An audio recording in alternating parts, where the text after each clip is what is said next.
Est-ce que tu peux parler de certains sujets de ton conférence? J'ai traité de la profession sexologue, dire qu'est-ce que c'est un sexologue. Un sexologue, à quelque part, c'est quelqu'un qui fait de la psychologie, de la sociologie, de la philosophie. On couvre plein de domaines. Alors, j'ai parlé de la profession sexologue.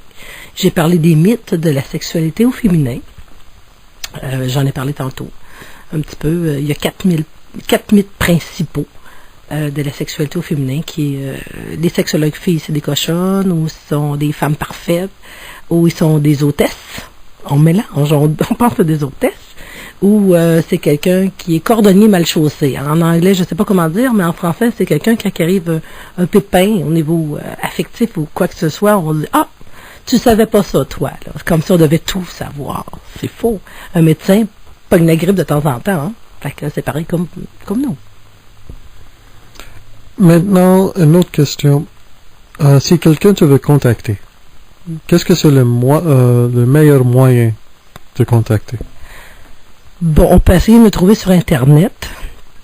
Je ne sais pas si c'est directement annoncé dans la Toile du Québec, ou on peut m'appeler directement chez moi, dans mon bureau. Qui est chez moi, c'est dans le 450-347-9890. Et j'ai une adresse Internet qui peut être communiquée aussi, qui est le n.gibault-sexologue @sympatico. Maintenant, ça c'est une question que je demande à tout le monde. Si tu peux donner un conseil à vous-même, quand vous avez commencé à décider d'être sexologue, quelle sorte de conseil est-ce que tu donnes à toi-même? Faire comme j'ai fait moi-même, réfléchir sur ma propre vie, réfléchir sur ce que je vivais moi-même, réfléchir sur ce que je n'aimais pas de ma propre vie, mettre un terme à ça. Quand j'ai commencé mes études en sexologie, j'étais pour me marier avec quelqu'un, une bonne personne, quelqu'un de très, très, très gentil, mon Dieu, de fort agréable même, et j'ai décidé d'annuler mon mariage parce que j'ai compris que je ne l'aimais pas assez à cette époque-là. Et je ne l'aurais probablement pas assez aimé non plus comme mari. J'ai pas fait un meilleur mariage par après, mais au moins, quand je me suis mariée, j'avais la conviction absolue d'aimer mon mari. Alors, c'est de faire du ménage dans sa propre vie, de réfléchir, et quand on fait des travaux universitaires dans ce domaine-là, c'est extraordinaire parce qu'on peut faire des travails souvent qui nous ressemblent. Fait que de prendre une thématique qu'on aime puis qu'on veut approfondir pour nous. Alors, tous mes travaux que j'ai faits, je les ai faits en fonction de moi. Toujours. J'ai appris beaucoup sur moi dans les recherches, puis questionner sur mes réflexions.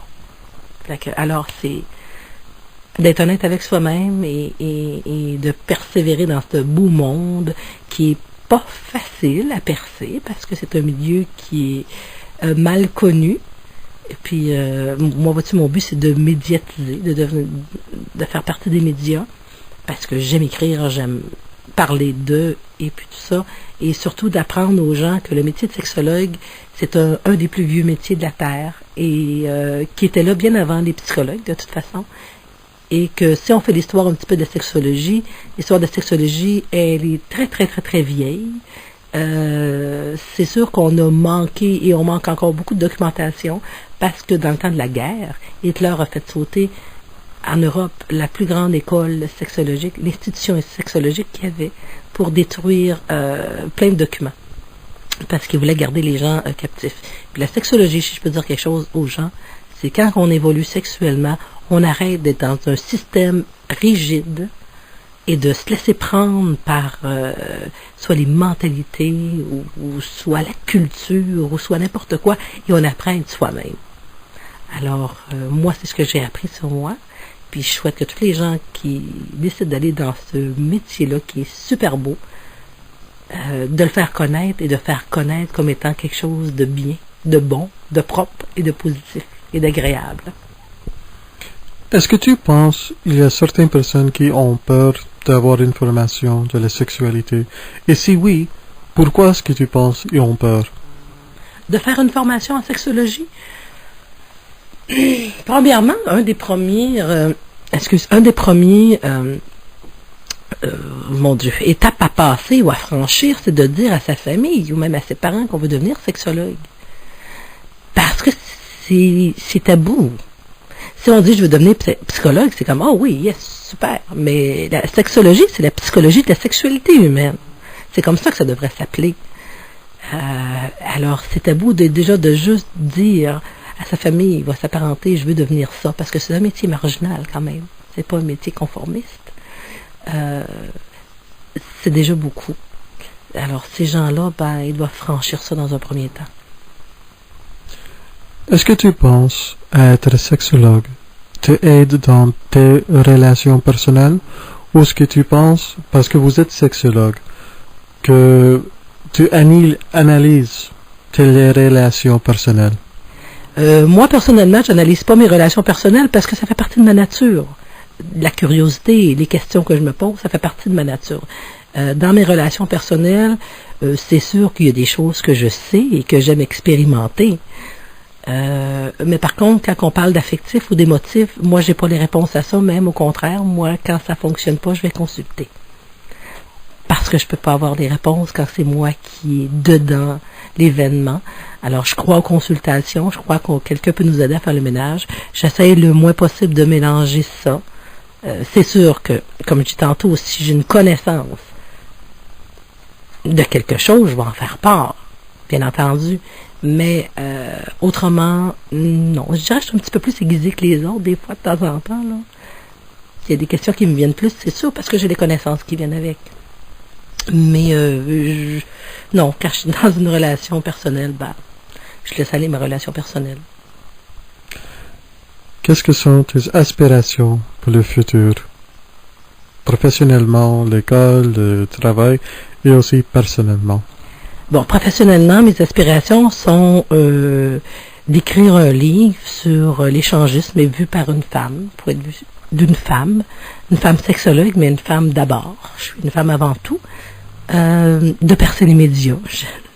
Toujours, c'est mon but ultime. De continuer à faire un bon travail, comme je le fais là, de toujours voir à ce que mon fils grandisse bien autour de moi et bon, toute ma petite famille. Et d'un point de vue personnel, d'être capable de rencontrer quelqu'un qui soit capable, mon Dieu, comment dire, de vivre à mes côtés avec ma profession et même parfois dans un milieu échangiste. Alors, ça va prendre quelqu'un qui est assez ouvert et en même temps quelqu'un avec qui on discute assez pour mettre les règles et les limites parce que moi aussi j'ai des règles et des limites. Et je peux être blessée comme n'importe quel humain. Alors, j'ai des règles et des limites. Alors, ça va me prendre quelqu'un qui est très ouvert, assez cultivé, qui a de la bonne répartie, un bon sens de l'humour, puis en tout cas, à la grâce de Dieu. Alors, dans le futur, professionnellement, c'est que ça y a le mieux tout le temps au niveau des médias. Et pour personnellement, ma petite vie de famille, puis mes petites affaires avec mon petit quelqu'un, ça va faire bien mon affaire.